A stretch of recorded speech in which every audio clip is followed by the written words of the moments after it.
그릇이 큰 사람, 우리는 지금껏 엉뚱한 곳에서 찾고 있었다. 세상 사람들은 말한다. 그릇이 큰 사람은 재산이 풍족한 사람, 높은 벼슬에 오른 사람, 학식이 깊은 사람이라고. 하지만 자세히 보라. 재산을 산처럼 쌓아도 자식에게 업신여김당하는 이가 있고, 높은 자리에 올라도 주변으로부터 진심 어린 존경을 받지 못하는 이가 있으며, 학식을 자랑해도 가까운 이들조차 마음을 열지 않는 경우가 얼마나 많은가. 진정한 그릇의 크기는 밖으로 드러나는 것이 아니다. 평생 성실하게 살아왔어도 자식들이 명절에 발길을 끊는 집이 있다. 전화를 해도 바쁘다는 핑계만 메아리처럼 돌아온다. 무엇이 문제인가? 살아온 세월도 길고 자식도 키웠는데 말이다. 반대로 변변한 재산은 없어도 주변 사람들이 샘물을 찾듯 그를 찾는 어른이 있다. 돈이 많아서도 권세가 있어서도 아니다. 차이는 단 하나다. 평생 자기 안을 다스렸느냐, 그렇지 못했느냐의 차이다. 뿌리가 깊은 나무와 뿌리 없는 나무의 차이다. 당신이 지금까지 쌓아온 것들을 돌아보라. 재산, 경력, 명예. 그것들은 당신을 큰 사람으로 만들어주지 못한다. 오히려 그것들에 기대어 남을 내려다보는 순간 당신의 그릇은 금이 가기 시작한다. 물이 새어나가듯 덕이 쓰러져 간다. 향기가 사라지듯 존경이 멀어져 간다. 지금부터 당신이 알던 모든 고정관념을 내려놓아라. 그리고 진짜 그릇이 큰 사람이 되는 길, 그 첫걸음을 함께 걸어보라. 조선 최고의 학자 정약용, 다산 선생이 계셨다. 그분은 이렇게 말씀하셨다. 사람은 자고로 큰 그릇이 되어야 한다. 그릇이 큰 사람은 남 탓을 하지 않는다. 문제는 항상 내 안에 있는 것이다. 다산은 한때 임금의 신임을 받으며 나라의 큰 정사를 논하던 분이셨다. 뛰어난 학식과 높은 식견으로 조정의 존경을 한 몸에 받았다. 그러나 세상의 시기와 모함이 그를 멀리 강진 땅으로 내몰았다. 18년이라는 세월 동안 고향도 사랑하는 가족도 볼 수 없었다. 보통의 사람이라면 어찌했겠는가. 세상을 원망하고 사람을 저주했을 것이다. 나를 헐뜯은 자들을 탓하고 하늘을 향해 통곡했을 것이다. 하지만 다산은 전혀 다른 길을 걸으셨다. 유배지에서 오히려 자신의 내면을 더욱 깊이 갈고 닦으셨다. 날마다 성현의 글을 읽고 밤마다 붓을 들어 사람의 도리를 기록하셨다. 그리하여 500여 권에 이르는 저수를 후세에 남기셨다. 세상이 그를 버렸으나 그는 세상을 버리지 않으셨다. 사람들이 그를 밀어냈으나 그는 사람에 대한 믿음을 포기하지 않으셨다. 이것이 진정 그릇이 큰 사람의 풍모다. 다산은 지금 우리에게 조용히 묻고 계신다. 당신은 지금 무엇을 탓하고 있는가? 자식을, 세상을, 시대를 원망하며 세월을 허비하고 있지는 않은가? 그 원망을 내려놓고 이제 자신의 내면을 바로 세울 때가 되지 않았는가? 평생을 떳떳하게 살았는데 왜 아무도 알아주지 않느냐며 억울해한다. 젊은이들은 예의가 없고 세상은 인정이 메말랐다며 탄식한다. 당신도 혹시 이런 마음을 품고 있지는 않은가? 아침에 눈을 뜨면 막연한 답답함부터 가슴을 짓누른다.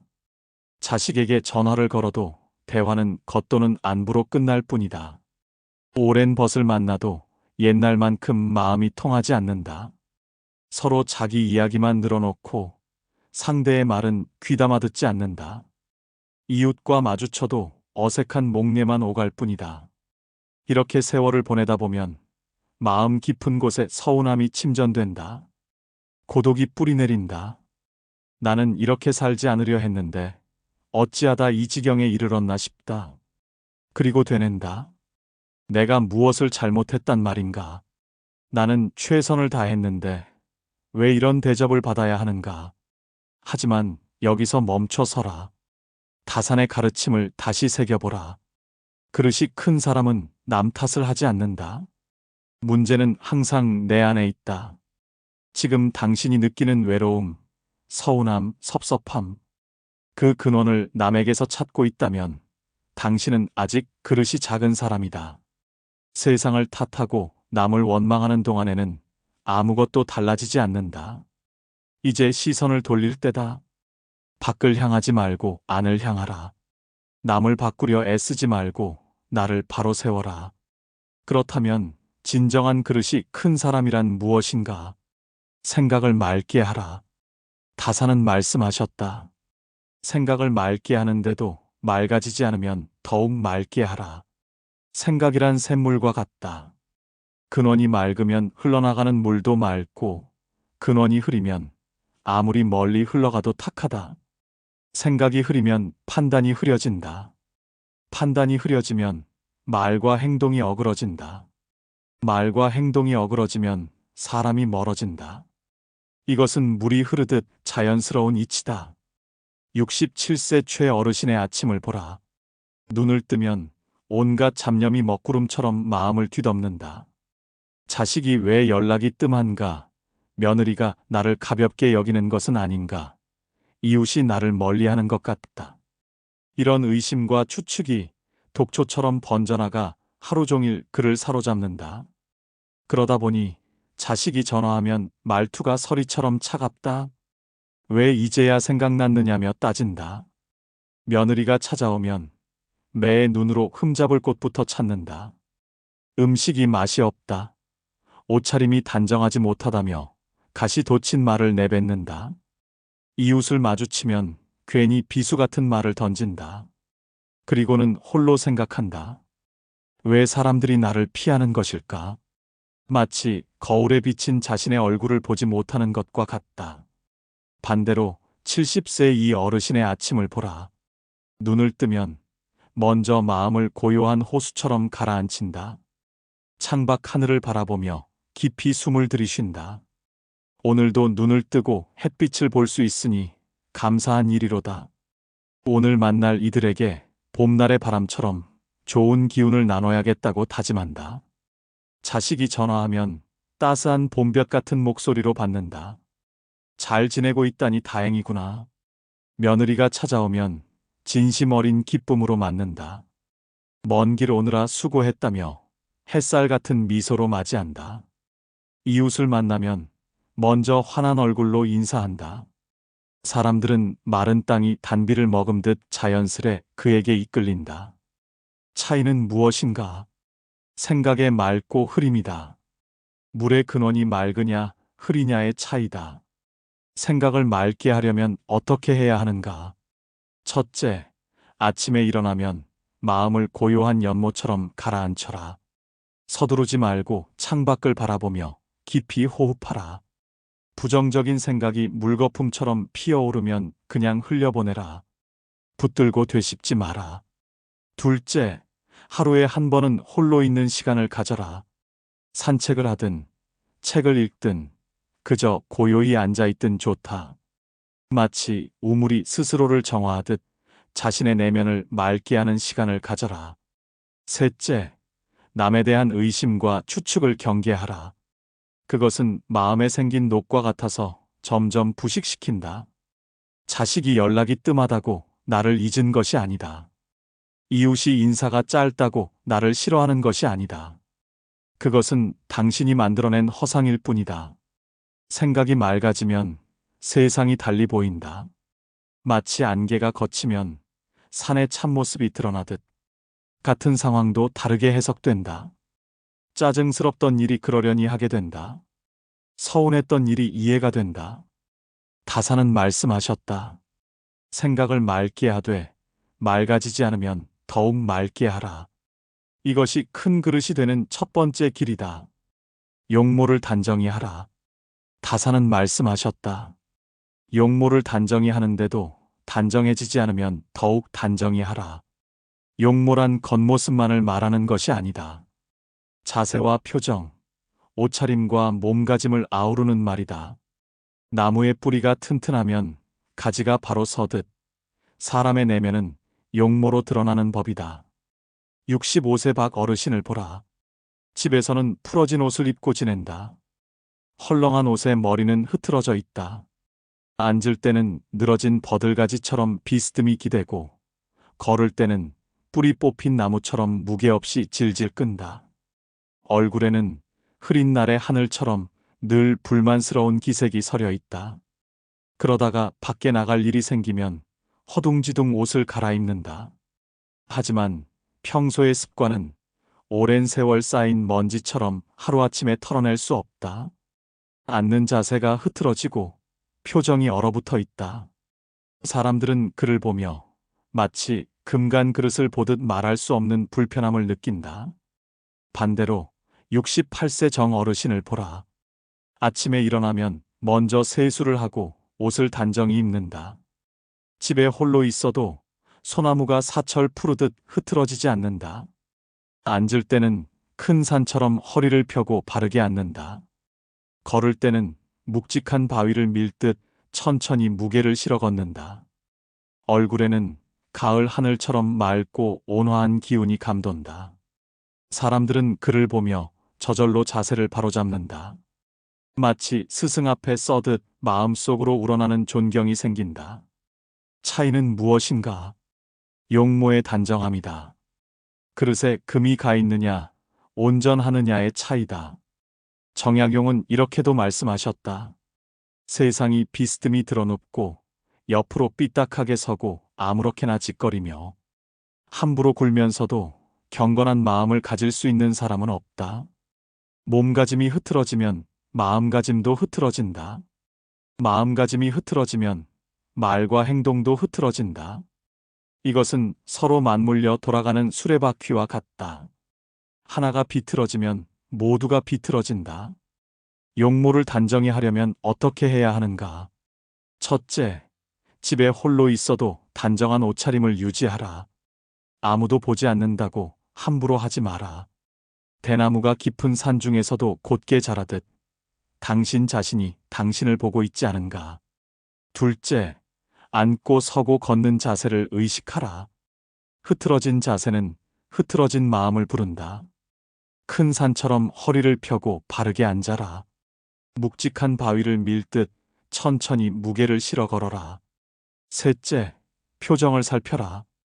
불만스러운 얼굴, 짜증난 기색은 겨울바람처럼 사람을 물러서게 한다. 거울을 보며 봄날의 햇살 같은 온화한 표정을 익혀라. 용모가 단정해지면 마음도 단정해진다. 마음이 단정해지면 덕이 쌓인다. 덕이 쌓이면 향기가 퍼지듯 사람이 모여든다. 다사는 말씀하셨다. 용모를 단정히 하되 단정해지지 않으면 더욱 단정히 하라. 이것이 큰 그릇이 되는 두 번째 길이다. 필요한 말만 하라. 다사는 말씀하셨다. 반드시 필요한 것만 말하되 말을 뱉은 다음 그것이 꼭 필요치 않은 것이었다 싶어지면 더욱 잔말을 줄여라. 말은 활시 위를 떠난 화살과 같다. 한 번 날아가면 다시 돌이킬 수 없다. 가볍게 던진 말 한마디가 깊은 상처가 되어 박힌다.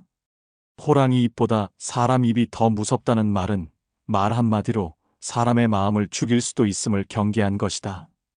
63세 송 어르신을 보라. 입에서 말이 샘물처럼 끊이지 않는다.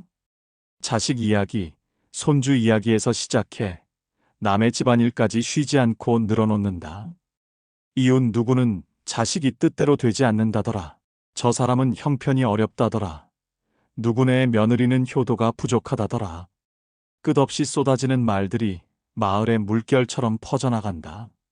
그러다 보니 사람들이 그를 멀리한다. 함부로 말하면 내 이야기도 저렇게 소문날 것이라 여긴다. 만나면 귀에 거슬리는 말을 들을까 두렵다. 점점 그의 주변은 허허로이 비어간다. 반대로 69세 장 어르신을 보라. 말이 무거운 바위처럼 신중하다. 만나서 인사를 나누어도 길지 않다. 필요한 말만 간결하게 한다. 남의 일은 입에 올리지 않는다. 칭찬할 일이 있으면 진심을 담아 조용히 말하고 충고할 일이 있어도 때와 장소를 헤아려 조심스레 전한다. 사람들은 그의 말 한마디 한마디를 금처럼 귀하게 여긴다. 가볍지 않기에 신뢰한다. 함부로 하지 않기에 존중한다. 그가 입을 열면 사람들이 귀를 기울인다. 차이는 무엇인가? 말의 무게다. 깃털처럼 가벼운 말과 바위처럼 무거운 말의 차이다. 정약용은 이렇게도 말씀하셨다. 지위가 높은 사람의 한마디는 아랫사람의 인생을 들었다 놓았다 한다. 좋은 말도 가려서 하고 충고도 살펴서 하라. 무심코 던진 한마디가 비수가 되어 박힌다. 말을 신중히 하려면 어떻게 해야 하는가? 첫째, 말하기 전에 3번 숨을 고르라. 이 말이 꼭 필요한가? 이 말이 누군가에게 상처를 주지는 않는가? 이 말로 얻는 것보다 잃는 것이 더 많지는 않은가? 둘째, 남의 일을 함부로 입에 담지 마라. 칭찬이든 비난이든 조심하라. 그저 실없이 칭찬하면 그 말은 바람에 날아가는 겨처럼 무게를 잃는다. 근거 없이 누군가를 비방하면 그 비난이 돌고 돌아 당신에게 되돌아온다. 셋째, 화가 났을 때는 입을 굳게 다물어라. 흥분해서 자제력을 잃으면 그 분노는 당신의 몸을 망치는 도끼가 된다. 감정의 불길에 휩싸여 내뱉은 말은 평생 후회의 죄로 남는다. 말이 무거워지면 신뢰가 쌓인다. 신뢰가 쌓이면 사람들이 당신의 말에 귀 기울인다. 귀 기울이는 사람이 많으면 당신의 영향력이 커진다. 다사는 말씀하셨다. 필요한 말만 하되 그것조차 꼭 필요치 않았다면 더욱 줄여라. 이것이 큰 그릇이 되는 3번째 길이다. 무겁게 움직여라. 다사는 말씀하셨다. 행동을 무겁게 하되 제대로 무거워지지 않으면 더욱 무겁게 하여 애써야 한다. 경박한 사람은 신뢰받지 못한다. 이랬다 저랬다 갈 때처럼 흔들리는 사람, 감정의 기복이 파도처럼 일렁이는 사람, 한치 앞을 내다보지 못하고 들뜨고 가라앉는 사람. 이런 사람은 아무리 좋은 말을 해도 믿음이 가지 않는다. 만나면 어떨 때는 후하게 대접하고 어떨 때는 인색하게 군다. 주변 사람들은 혼란스럽다. 그가 어떻게 나올지 가늠할 수 없다. 기분에 따라 말과 행동이 바뀌니 믿을 수가 없다. 마치 변덕스러운 날씨처럼 예측 불가능하다. 점점 사람들이 조심스럽게 대하게 되고 결국 멀어진다. 반대로 71세백 어르신을 보라. 언제 만나도 일정하다. 기분이 좋은 날도 어려운 날도 표정과 말투가 크게 변하지 않는다. 친구를 만나면 늘 같은 마음으로 대한다. 마치 사철 푸른 소나무처럼 변하지 않는다. 사람들은 그를 믿는다. 예측 가능하기에 안심한다. 변덕이 없기에 편안하다. 그와 함께 있으면 마음이 고요한 호수처럼 안정된다. 차이는 무엇인가? 행동의 무게와 일관성이다. 바람에 흔들리는 갈대와 뿌리 깊은 나무의 차이다. 정약용은 이렇게도 말씀하셨다. 한두 끼 굶고 빼적 마르거나 한 끼 배불리 먹고 금세 표가 나는 것은 짐승들의 일이다. 상황의 작은 변화에 일희일비하는 것은 군자의 몸가짐이 아니다. 바람이 불어 흔들 수 있는 것은 표면의 물결뿐이다. 그 깊은 물속은 미동조차 하지 않는다. 깊은 속내를 지녀 경박함을 끊어라. 무겁게 움직이려면 어떻게 해야 하는가? 첫째, 감정의 기복을 다스려라.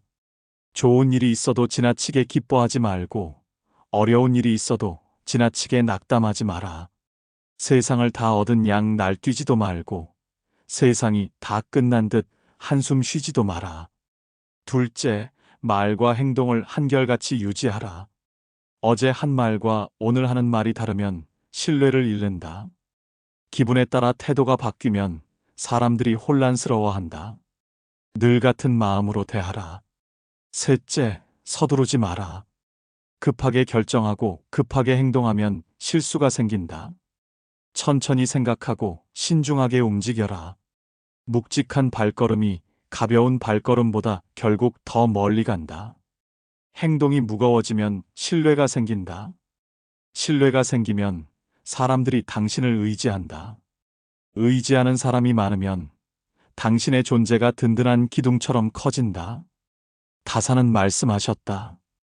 행동을 무겁게 하되 무거워지지 않으면 더욱 무겁게 하라. 이것이 큰 그릇이 되는 네 번째 길이다. 화를 다스려라. 다사는 말씀하셨다.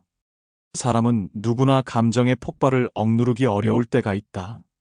그러나 한 가지 확실한 것은 흥분해서 자제력을 잃으면 그 분노는 자신의 몸을 망치는 도끼가 될 것임을 명심해야 한다. 화는 불과 같다. 작은 불씨는 음식을 익히고 집을 따뜻하게 하지만 걷잡을 수 없는 불길은 모든 것을 재로 만든다.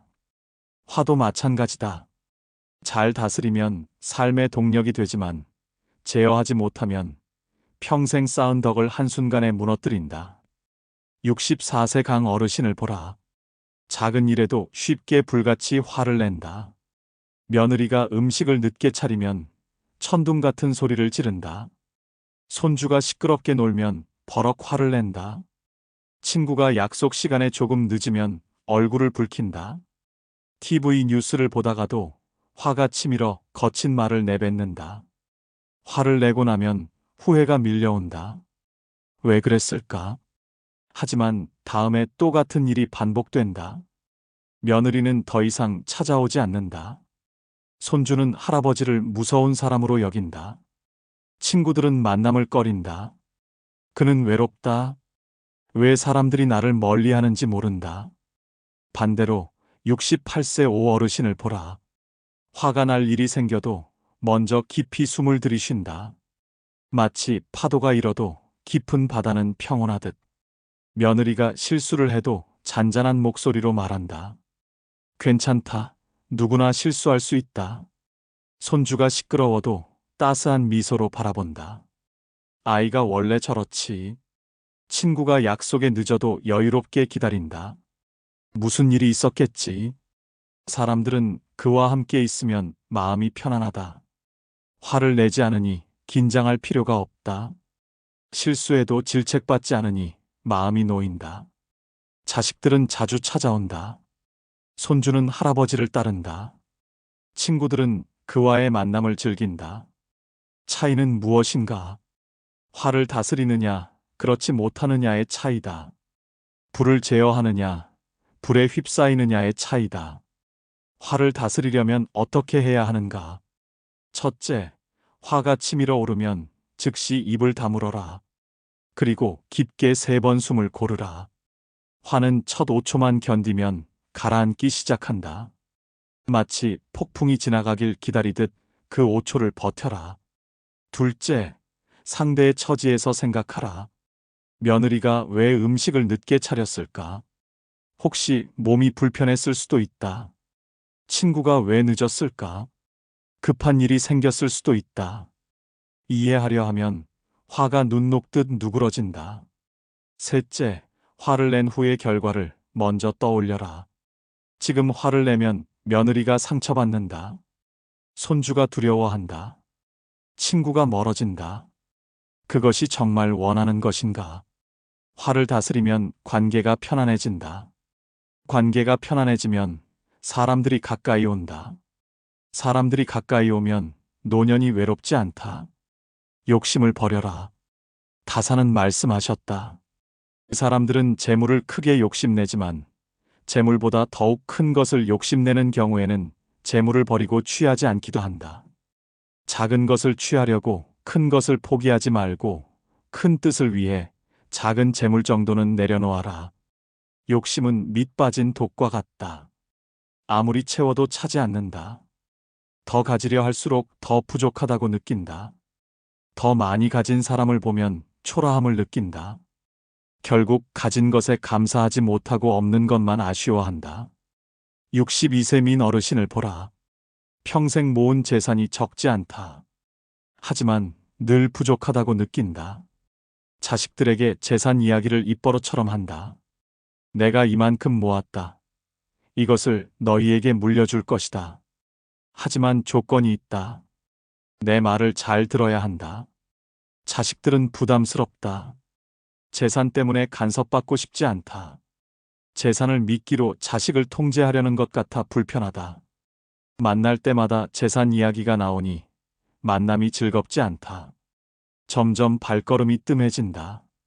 정약용은 이렇게도 말씀하셨다. 옳지 않은 방법으로 부와 귀를 누리는 것은 뜬구름과 같다. 재산이 없어도 떳떳한 마음을 가질 수 있지만 떳떳한 마음이 없으면 탐욕스러워진다.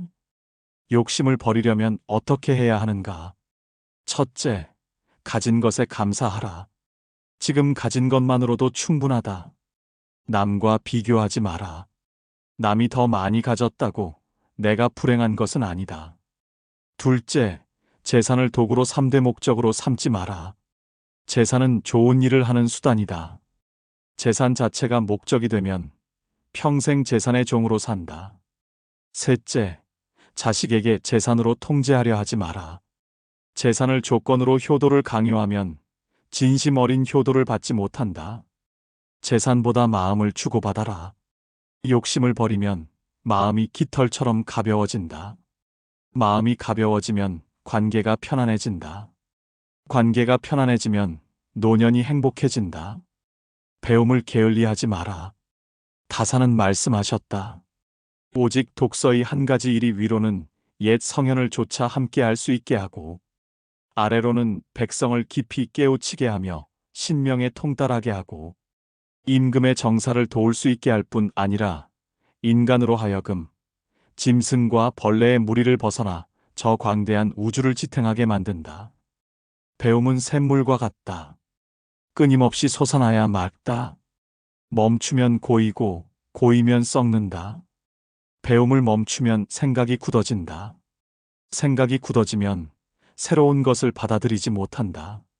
새로운 것을 받아들이지 못하면 시대와 멀어진다. 65세 김어르신을 보라. 배움을 멈췄다. 젊었을 때 배운 것으로 충분하다고 여긴다. 세상이 변해도 관심 없다. 젊은이들이 하는 것은 이해하지 못한다. 옛날이 좋았다는 말만 메아리처럼 반복한다. 자식들과 대화가 물과 기름처럼 섞이지 않는다. 세상 돌아가는 이야기를 해도 모른다. 손주들이 하는 말도 이해하지 못한다. 점점 대화가 말라간다. 혼자 있는 시간이 늘어난다. 반대로 69세 최어르신을 보라. 여전히 배운다. 책을 가까이 한다. 뉴스를 본다. 자식들에게 요즘 세상 돌아가는 이야기를 묻는다. 손주들이 좋아하는 것이 무엇인지 귀 기울인다. 새로운 것을 배우려 애쓴다. 자식들과 대화가 물 흐르듯 자연스럽다. 세상 이야기를 나눌 수 있다. 손주들과도 마음이 통한다. 함께 보낼 시간이 많다. 외롭지 않다. 차이는 무엇인가? 배움을 계속하느냐, 멈추느냐의 차이다. 샘물이 흐르느냐, 고이느냐의 차이다. 배움을 이어가려면 어떻게 해야 하는가? 첫째, 하루에 조금이라도 책을 가까이 하라. 어떤 책이든 좋다. 역사책이든 소설이든 신문이든 읽어라. 읽으면 생각이 깨어난다. 둘째, 젊은이들에게 배워라. 자식들과 손주들이 요즘 무엇에 관심이 있는지 물어라. 이해하려 노력하라. 위에서 훈계하지 말고 진심으로 배우라. 셋째, 고정관념을 깨라. 옛날이 무조건 좋았던 것은 아니다. 요즘이 무조건 나쁜 것도 아니다. 열린 마음으로 받아들여라. 배움을 계속하면 생각이 젊어진다. 생각이 젊어지면 사람들과 대화가 통한다. 대화가 통하면 외롭지 않다. 청렴을 지켜라. 다사는 말씀하셨다. 청렴은 목민관 본연의 자세이며 모든 선한 일의 근원이며 모든 덕의 근본이다. 청렴한 모습을 보일 때 비로소 위엄이 생기며 청렴은 바로 공명정대함이다. 청렴이란 단지 뇌물을 받지 않는 것만이 아니다. 마음속 탐욕을 경계하고 분수를 지키며 떳떳하게 사는 것이다. 특히 나이 들어서는 더욱 청렴해야 한다. 노년의 청렴은 평생을 마무리하는 마지막 품격이다. 자식들에게 끊임없이 요구하는 것은 청렴과 거리가 멀다. 용돈을 더 달라. 이것을 사달라. 저것을 해달라. 명절 때마다 큰 돈을 받아내려 하고 다른 집과 비교하며 불평한다면 그것은 탐욕이다. 마치 밑 빠진 독에 물을 붓듯 끝이 없다. 자식들은 그런 요구에 지친다. 주어도 만족하지 않으면 효도가 무거운 짐이 된다. 서로 누가 더 많이 드렸는지 눈치를 보게 되고 만남이 부담스러워진다. 반대로 자식들에게 요구하지 않는 것, 그것이 청렴이다. 자식들이 용돈을 드리려 하면 사양하라. 너희도 살기 어렵다. 나는 충분하다. 명절 때 자식들이 주는 것을 기쁘게 받되 많고 적음을 따지지 마라. 마음이 고마울 뿐이다. 맑은 샘물처럼 욕심이 없어야 한다. 그럴 때 자식들은 오히려 더 주고 싶어진다.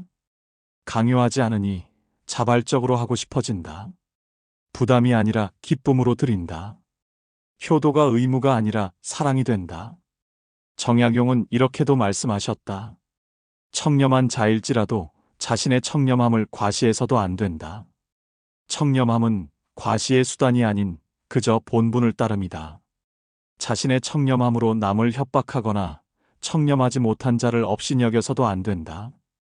청렴을 지키려면 어떻게 해야 하는가? 첫째, 자식에게 과도하게 요구하지 마라. 자식도 살기 어렵다. 당신이 젊었을 때도 부모와 자식을 동시에 부양하며 힘들었던 것을 기억하라. 둘째, 받은 것에 감사하라. 많고 적음을 재지 마라. 자식이 주는 것은 의무가 아니라 효심이다. 액수가 아니라 마음을 보라. 셋째, 자립하려 애써라. 가능한 한 자식에게 기대지 말고 스스로 살아가라. 자립하는 부모를 자식은 더욱 존경한다. 청렴을 지키면 존경받는다. 존경받으면 관계가 편안해진다. 관계가 편안해지면 노년이 품이 있어진다. 겸손하라. 다사는 말씀하셨다.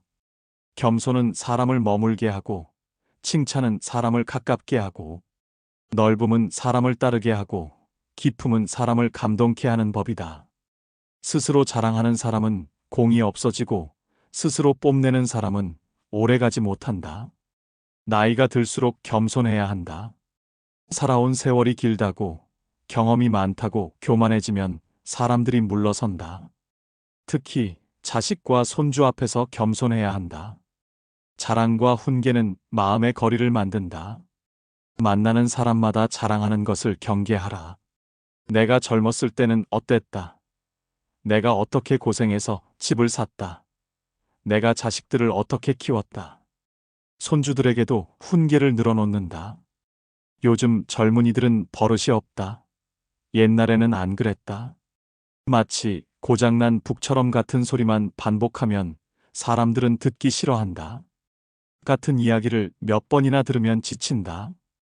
자랑만 하고 남의 이야기는 귀담아 듣지 않으면 대화가 아니라 일방적인 연설이 된다.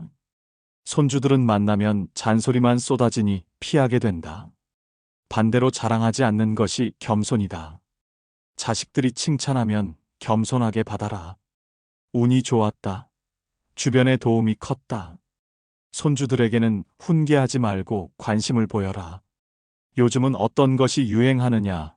학교 생활은 재미있느냐? 마치 낮은 곳으로 흐르는 물처럼 자연스러워야 한다. 그럴 때 사람들은 편안해한다. 자랑하지 않으니 부담스럽지 않다. 남의 이야기를 들어주니 말하고 싶어진다. 손주들도 만남이 즐거워진다.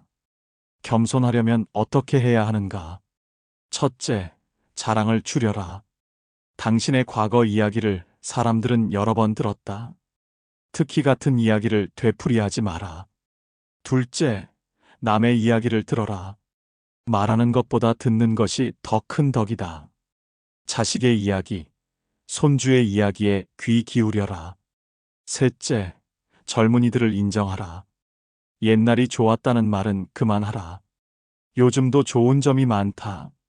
세대를 비교하지 말고 각자의 삶을 인정하라. 겸손하면 사람들이 가까이 온다. 가까이 오면 대화가 꽃처럼 피어난다. 대화가 피어나면 외롭지 않다. 혼자 있을 때도 삼가라. 다사는 말씀하셨다. 주변에 다른 사람이 없더라도 몸가짐을 바르게 하고 혼잣말을 하더라도 못된 말을 하지 않도록 해야 한다. 혼자 있을 때에도 삼가하고 단정함을 유지하는 것이 바른 삶의 자세이다. 혼자 있을 때의 모습이 진짜 모습이다. 남이 볼 때만 바르게 하고 혼자 있을 때 흐트러지면 그것이 본래 모습이다. 진정한 그릇은 혼자 있을 때도 단정하다. 마치 깊은 산속의 대나무가 아무도 보지 않아도 곧게 자라듯 혼자 있을 때와 사람들 앞에 있을 때가 다르면 이중적이다. 혼자 있을 때는 아무렇게나 입고 아무렇게나 앉으면서 혼잣말로 욕을 하고 불평을 늘어놓다가 사람들 앞에서만 점잖게 행동한다면 그것은 가면을 쓴 것이다. 혼자 있을 때의 습관은 물이 스미듯 자연스레 드러난다. 순간순간 본래 모습이 비친다. 사람들은 그 이중성을 느낀다. 진심으로 신뢰하지 못한다. 반대로 혼자 있을 때나 사람들 앞에서나 같아야 한다. 혼자 있어도 단정한 옷을 입고 바른 자세로 앉아라. 혼잣말도 긍정적으로 하라. 오늘도 좋은 하루다. 감사한 일이 많다. 사람들 앞에서도 자연스럽게 행동하라. 마치 속이 빈 대나무처럼 안팎이 같아야 한다. 그럴 때 사람들은 일관성을 느낀다. 안팎이 같으니 진실하다. 꾸미지 않으니 편안하다. 자연스레 신뢰가 뿌리내린다. 혼자 있을 때도 삼가려면 어떻게 해야 하는가? 첫째, 혼자 있어도 단정하라. 옷차림, 자세, 표정을 바르게 유지하라. 이것이 습관이 되면 자연스럽게 품격이 생긴다. 둘째, 혼잣말을 조심하라. 부정적인 말, 불평하는 말은 당신의 마음을 먹구름처럼 어둡게 한다. 긍정적인 말을 하라. 셋째, 스스로를 존중하라. 남이 보지 않아도 당신은 당신을 본다. 당신 스스로에게 떳떳하라. 혼자 있을 때도 삼가면 습관이 된다. 습관이 되면 품격이 된다. 품격이 있으면 존경받는다. 이것이 다산이 말씀하신 그릇이 큰 사람이 되는 길이다. 생각을 맑게 하고 용모를 단정히 하며 필요한 말만 하고 무겁게 움직이라. 화를 다스리고 욕심을 버리며 배움을 계속하라. 청렴을 지키고 겸손하며 혼자 있을 때도 삼가라. 어렵지 않다. 큰 산도 한 걸음부터 오르듯 하나씩 실천하면 된다. 오늘부터 시작하라. 여러분, 여기까지 긴 여정을 함께 해주셔서 진심으로 감사드립니다.